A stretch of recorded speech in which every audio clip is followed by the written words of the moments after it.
রাশিয়ার সঙ্গে ইরানের একটি মাত্র ফোন কল কি মধ্যপ্রাচ্যের বর্তমান পরিস্থিতি 180 ডিগ্রি উল্টে দিতে যাচ্ছে? পারমাণবিক অচলাবস্থা আর যুক্তরাষ্ট্র থেকে আসা হুঁশিয়ারি সব মিলিয়ে পরিস্থিতি এখনও বেশ উত্তপ্ত। বিশেষ করে ইরানের পারমাণবিক কর্মসূচি নিয়ে উত্তেজনা যখন তুঙ্গে, তখনই ইরান ও রাশিয়ার পররাষ্ট্রমন্ত্রীরা সরাসরি কথা বলেছেন। এমন সময় তারা এই সমন্বয় দেখিয়ে দিলেন যখন মার্কিন চাপ বাড়ছে, সামরিক ঝুঁকির আশঙ্কা ধেয়ে আসছে। যুক্তরাষ্ট্রের সঙ্গে সংবেদনশীল পারমাণবিক আলোচনার মাঝপথেই ইরানের পররাষ্ট্রমন্ত্রী আব্বাস আরাকচি রাশিয়ার পররাষ্ট্রমন্ত্রী সের্গেই ল্যাভরভের সঙ্গে ফোনে কথা বলেন। উভয় পক্ষের দাবি, এই কথোপকথন দ্বিপাক্ষিক সম্পর্ক, আঞ্চলিক উন্নয়ন এবং ইরান যুক্তরাষ্ট্র পারমাণবিক আলোচনার অবস্থা নিয়ে হয়েছে। আরাকচি একটি ন্যায়সঙ্গত ও ভারসাম্যপূর্ণ চুক্তিতে পৌঁছানোর কথা বলেছেন। চুক্তিটি পারমাণবিক অস্ত্র বিস্তার রোধ চুক্তির অধীনে ইরানের অধিকারকে সম্মান করবে।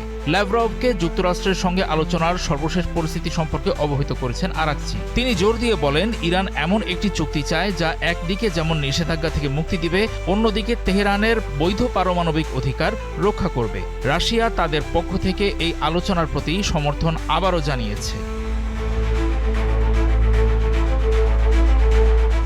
রাশিয়ার পররাষ্ট্র মন্ত্রণালয় ইরানের আইনানুগ স্বার্থ বজায় রেখে ন্যায়সঙ্গত সমাধান খুঁজে বের করার গুরুত্বের ওপর জোর দিয়েছে। ল্যাভরভ সাম্প্রতিক দিনগুলোতে তার বক্তব্যের ধারও বাড়িয়েছেন। একটি সৌদি নেটওয়ার্ককে দেওয়া সাক্ষাৎকারে তিনি ইরানি পারমাণবিক স্থাপনায় এর আগে মার্কিন ও ইসরায়েলি হামলাকে বিপজ্জনক পদক্ষেপ হিসেবে বর্ণনা করেছেন। তিনি সতর্ক করে বলেন, আন্তর্জাতিক পর্যবেক্ষণে থাকা সাইটগুলোতে হামলা চালানো হলে পারমাণবিক দুর্ঘটনার মতো মারাত্মক ঝুঁকি তৈরি হতে পারে।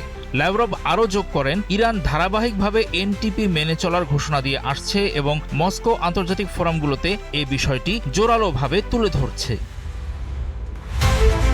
এই কূটনৈতিক সমন্বয়টি রাশিয়া ও ইরানের হাই প্রোফাইল নৌমহড়ার ঠিক পরেই আসলো, যা তাদের যৌথ সামরিক সক্ষমতা প্রদর্শন করে। একদিকে সমুদ্রে সামরিক সংকেত, অন্যদিকে পারমাণবিক ইস্যুতে রাজনৈতিক ঐক্য।